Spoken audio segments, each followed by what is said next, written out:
Hello, geometry students. Today we're going to be covering the Unit 9 activity. It's based on probabilities, specifically independence between and independent and conditional probability. So anyway, so if you have any questions after this, feel free to email me. I think I say that every time. But anyway, get your pencils ready, papers ready, calculators ready, okay? We're doing some number crunching this time.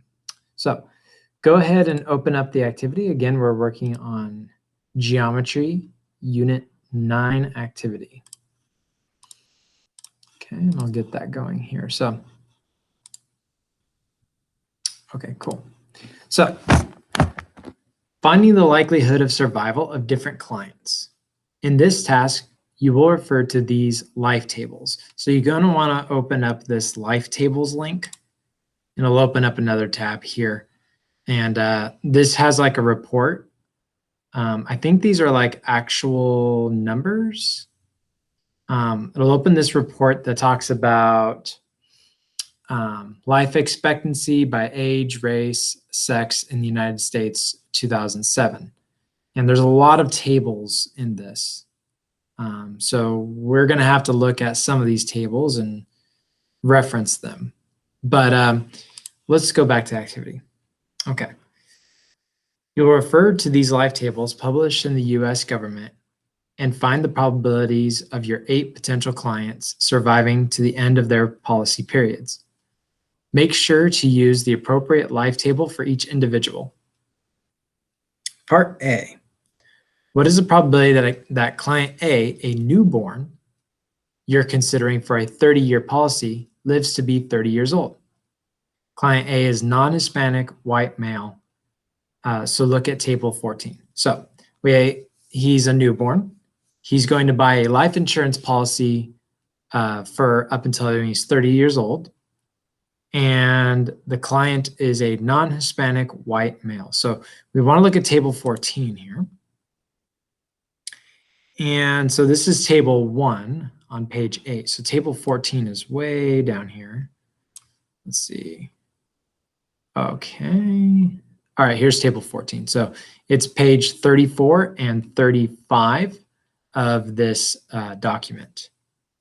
Okay. So we want to look for someone who's newborn and they live to the age of 30. Okay. So the way this works, and it might be kind of hard to see, you might need to pull it up on your screen, but we're looking at a group of 100,000 individuals. Okay. So we're starting with 100,000.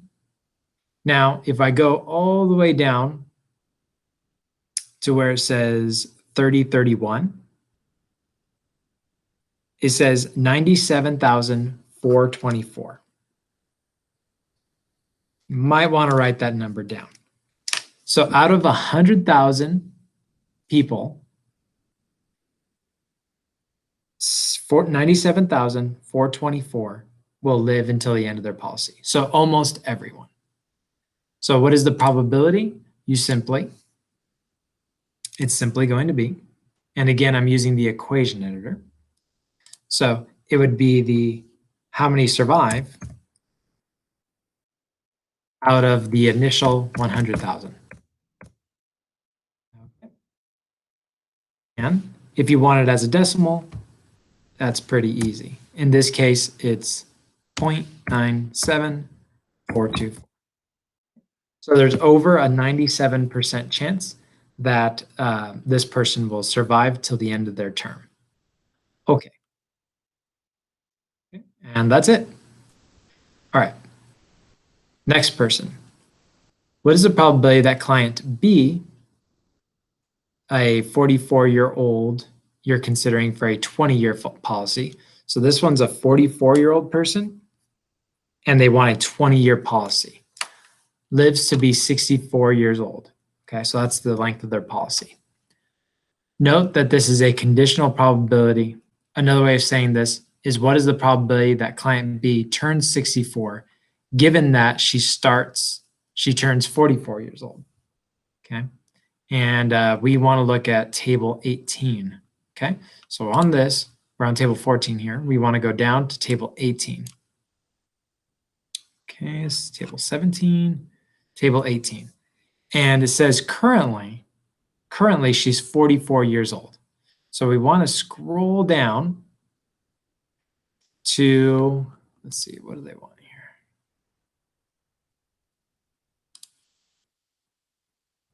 We want to scroll down 44 years old. And we want this number here, 94944. So notice she's 44 years old. So that means she's between 44 and 45. Okay, so 44 years old means you're between the age when you turn 44 and before you turn 45. So how many are alive at that time? At that time, 94944. So 94,944 are alive at this time. Now, how many survive till 64? Okay, so we look for the 64, 65. Notice that's 81,234. This will be the numerator of this probability, okay? So out of the people that already survived to 44, how many of them survived to 64? Well, this many, okay? So our probability will look like that. Let's go to the equation editor again. And in this case, so the denominator is all the people that survived to 44. And then the numerator is the number of those that survived till 64. This is basically saying this is the probability that you survive to 64, given that you survived to 44. Okay, let's go ahead and see what that is as a decimal. Use our calculator here, 81234 divided by 94944. And we get 0.8556, we'll say. Okay. That's it. Okay. Cool. Not too bad. Okay. What is the probability that client C, a 25-year-old you're considering for a 30-year policy, lives to 55 years old? Remember that client C is a Hispanic male. Okay. So we need to find the table for Hispanic male. I don't know why they don't tell you which table it is, but we're going to have to find it.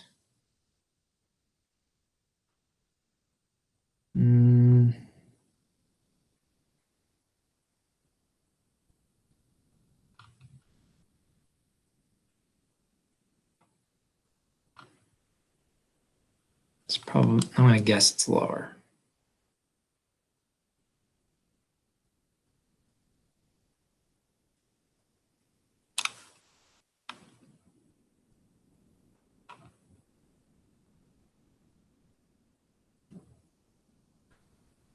Maybe it's higher.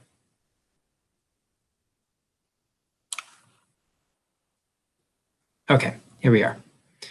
I'm looking at table 10.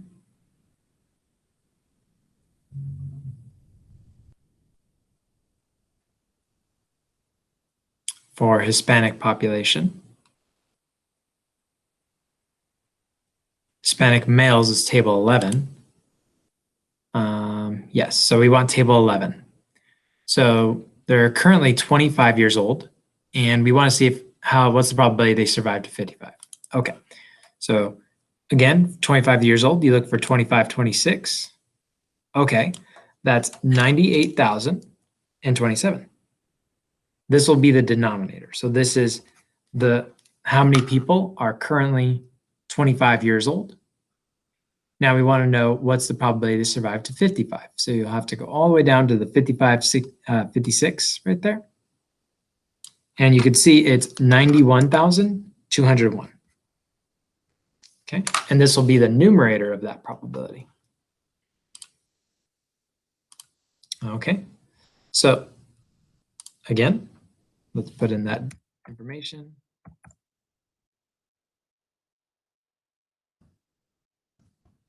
On the equation editor, equals, pull up the calculator, 91201 divided by 980027 equals 0.9304. We'll say. Okay.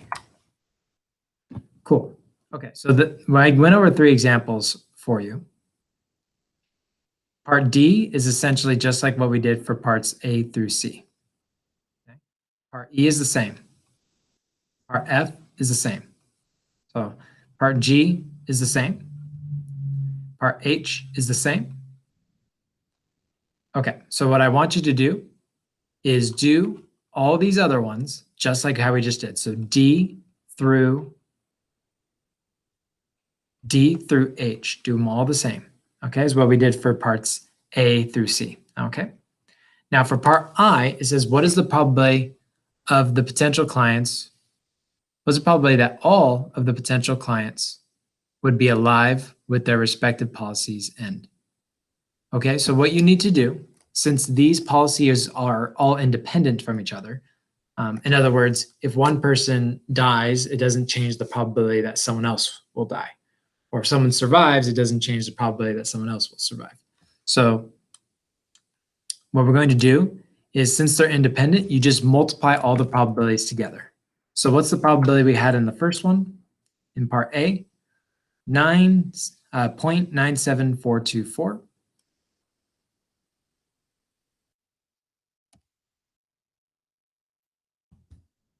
And then that gets multiplied by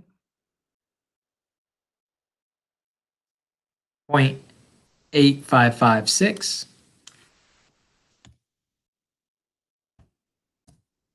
Getting these numbers from the answers here. That gets multiplied by 0.9304. Okay, and that gets multiplied by whatever you got in part D times whatever you got in part E, so on, so on, so on. So you should have a bunch of probabilities that are multiplied together from A through H. And you multiply all those probabilities together, and that'll give you the probability that all of them survive. Okay, so you're gonna need to type all that out, and I want to see what the answer is, okay? All right, next page. Simulating client lives. For this task, you will use the worksheet labeled Task 2A in this spreadsheet. So let's go ahead and open this spreadsheet link. Okay. Here it is here. Okay. Let's go ahead and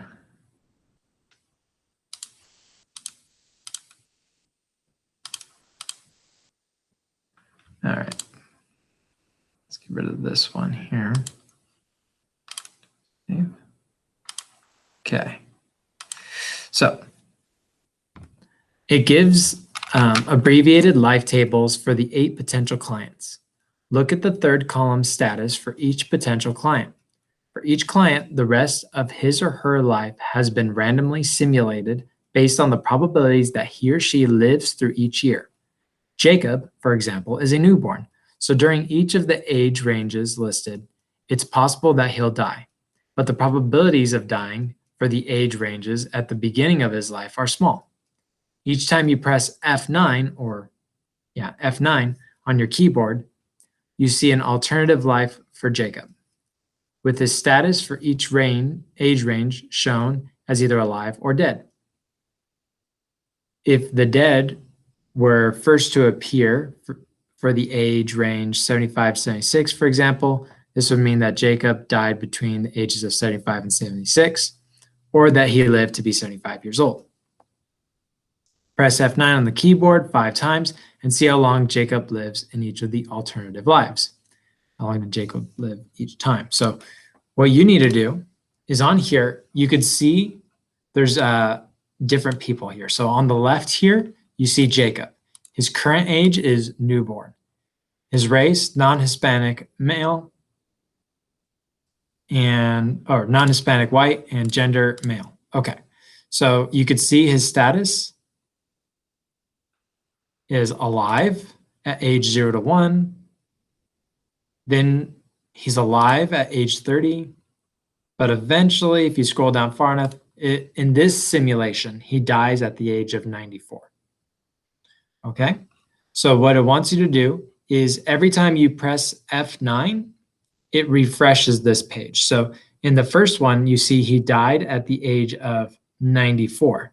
So I'm going to go ahead and put 94 for the first one. So he lives till 94 in the first case. But when we press F9, he'll die at a different time.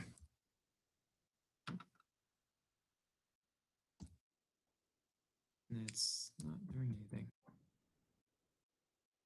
anything. Oh, you have to push enable editing here. Okay. So now F9 should do it. Okay. So in this case, he dies at, he dies pretty early. He died, oh, I'm looking at Geraldo. Should be looking at Jacob. He dies at 88. 88. Okay. Next one. F9. In this case, he dies at much earlier, 66. Okay. So I did 3 trials with you guys, and you have to do 2 more trials. You want 5 trials in total. Okay. Your answers will be different. Okay. The rest of the potential clients are similar to Jacob, but since they've already lived part of their lives, their status will always be alive for the age ranges that they've already lived. For example, Carol is 44 years old. So no matter how many times you press F9 on your keyboard, Carol's status will always be alive for all the age ranges up to 43 through 44. Starting with the age range of 44 through 45, however, there is the possibility that Carol's status will be dead. Press F9 on your keyboard 5 more times to see how long Carol lives in each of the alternative lives. Okay, so go back to it. And then we want to look at Carol. Carol's the next person over. Okay, so we're going to go ahead and press F9.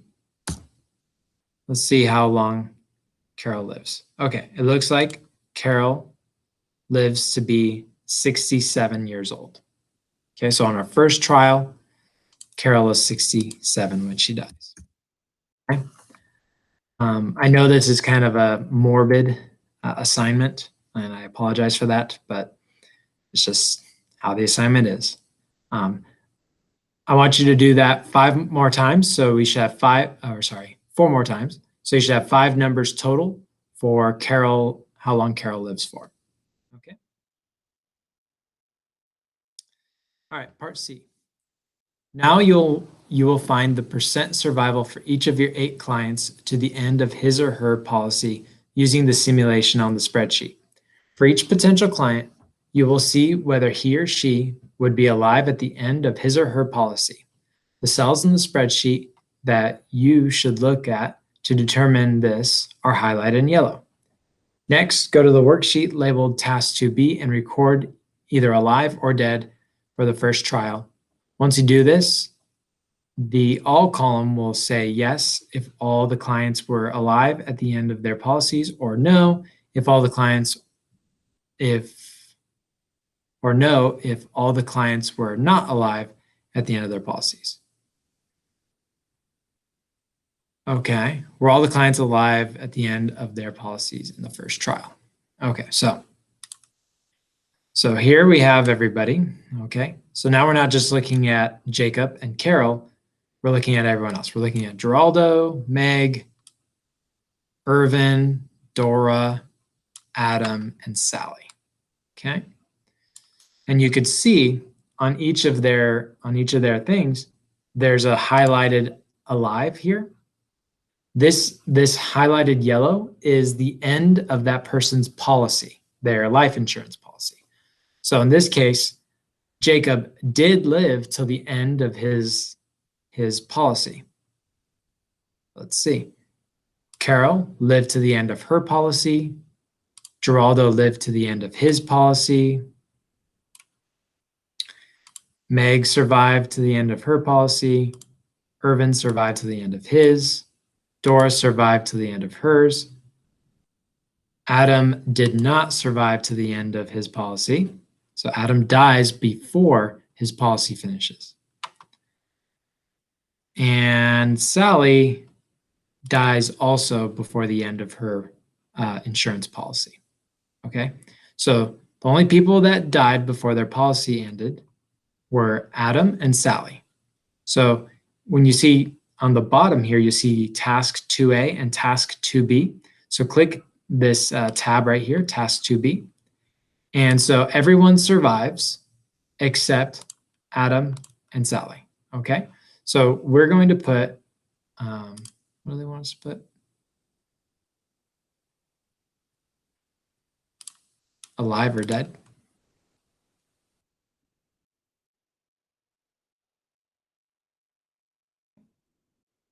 And these ones all get alive.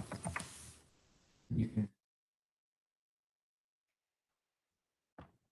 Okay, so Jacob through Dora survive, but Adam and Sally do not. Okay, so that's our first trial. I'll do another trial with you. So go back to task 2A, go ahead and press F9, and that'll refresh. So let's go and look again. Jacob survives. Carol survives. Geraldo survives. Meg survives. Irvin survives. Dora survives. Adam survives. And Sally survives. So in this one, everyone survives. That's good. We like that. So everyone's alive. Like that. Notice on this one, this changed to no. And this one says yes. So no means that some people died. Yes means that everyone survived. Okay? So that's our first two trials. I need you to do 20 total trials. Okay? 20 total trials. I know this is time consuming, but it's honestly not that bad. Okay? Then you'd go back, press F9, and then determine who survived to the end of their policy and who died before the end of their policy. Okay. Okay, part D. Next, go back to task 2A worksheet, press F9 and repeat this process until you have 20 trials. Okay, so this is part D already. Okay. Then you want to compare the probabilities from the simulation close to the probabilities you originally calculated. So we have over here probabilities. So for example, according to this, my first two trials, Jacob survived both times. So that means that Jacob has a 100% survive rate according to my trials. Adam died once and was alive the second time. So he has a 50% chance of, or 50% survival rate. Okay. After your 20 trials, you're going to have different probabilities down, different percentages down here. Okay. And each of these percentages, most of these will probably not be 100%. There's a good chance that at least one of the trials that people will die. But I want you to compare the probabilities you end up getting down here with the probabilities that you calculated on the previous page. So you're going to compare it to the probabilities that you found on this page, the previous page. If you recall, well, whatever the probability was that client A survived, that's basically Jacob. Jacob is client A, right? Carol is client B, and so on and so on. Okay. You can see the person with the highest probability of dying is this last person, client H, which is Sally, because she's starting off at 80 years old. So the chances of her dying before she reaches 90 is actually much higher than everyone else's probability of dying. It's just the sad fact of getting older. So anyway, you're going to do 20 trials, and then you're going to compare the probabilities you get on this with the probabilities you calculated on the previous page. Okay? What is the probability of all potential clients would be alive with their respective policies end? Note that each potential client surviving to the end of his or her respective policy is an independent event. Oh, I'm looking on the wrong page. I should be on this page. Okay. Okay, now we're on page 7. Almost done already. Okay. How many pairs of potential clients can be randomly chosen from a pool of 8 candidates? Okay, so I'm going to pull up a Jamboard here.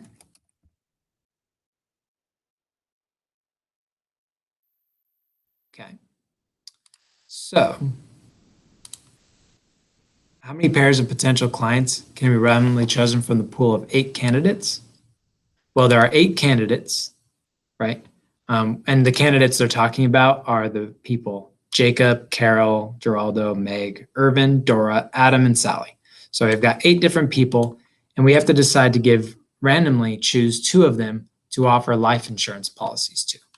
Okay, so we might choose Jacob and Carol randomly, or we could choose Jacob and Geraldo, or Jacob and Meg, or Jacob and Dora, Jacob and Adam, Jacob and Sally. Or it could be Carol and Geraldo, Carol and Meg, Carol and Irvin, Carol and Dora, so on, so on, so on, so on, so on. Okay, so how many different pairs of candidates are there? Well, if you think about it, there are 8 people, okay? And I'm choosing 2 of them to give life insurance to.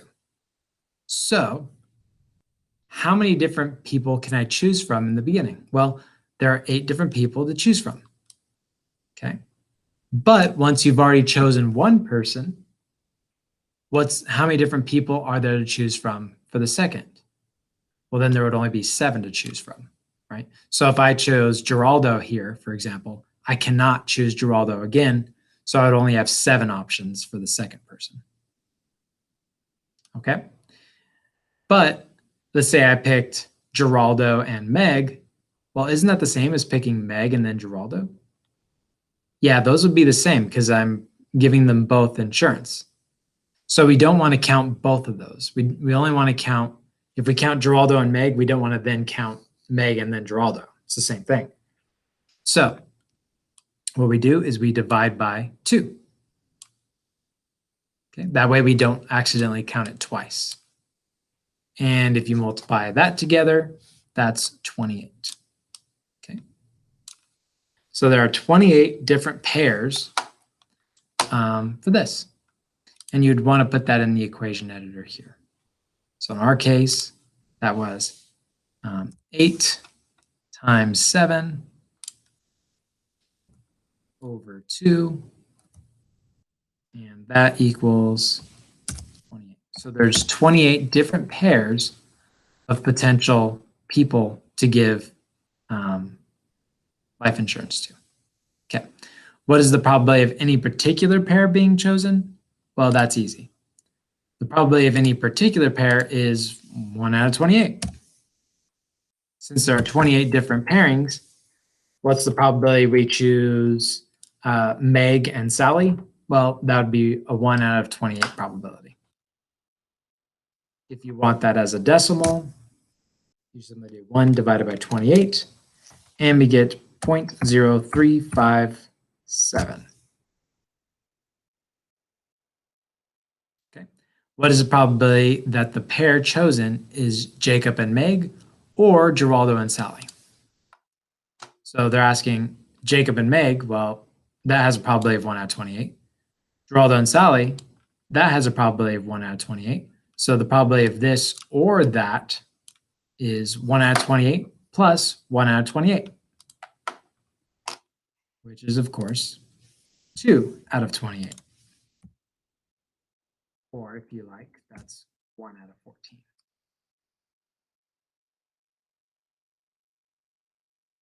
And as a decimal, that's 0.071.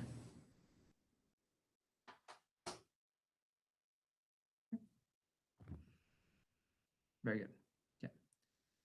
What is the sample space of the pairs of potential clients that could be chosen? The sample space means all possibilities. And we already kind of talked about it earlier. What are all the possible pairings? Well, we could have Jacob and Carol, or we could have Jacob and Geraldo, Jacob and Meg, so on, so on. So I want you to list every single different pairings we could have, okay? So we could have Jacob and Carol. We could have Jacob and Geraldo. We could have Jacob and Meg. We have Jacob and so on, so on, so on. So I want you to list all possible pairings, okay? All possible pairings. There should be 28 total different pairings, okay? Again, Jacob with each of these people, then Carol with each of the ones to the right here, right? So Carol Geraldo, Carol Meg, Carol Irvin. We don't want to do Carol and Jacob again because we already did Jacob and Carol. And then Geraldo and Meg, Geraldo and Irvin, Geraldo and Dora, so on, so on. Then Meg and Irvin, Meg and Dora. I want you to list all of that out. There should be 28 total different pairings of potential clients, okay? Because remember, there are 28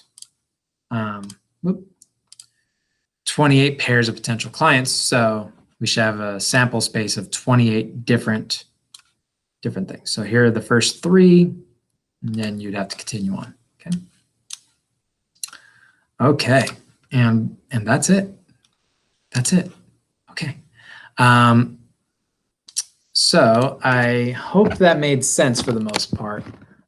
If you're having trouble figuring out something, I've had some students have trouble with the Excel spreadsheet.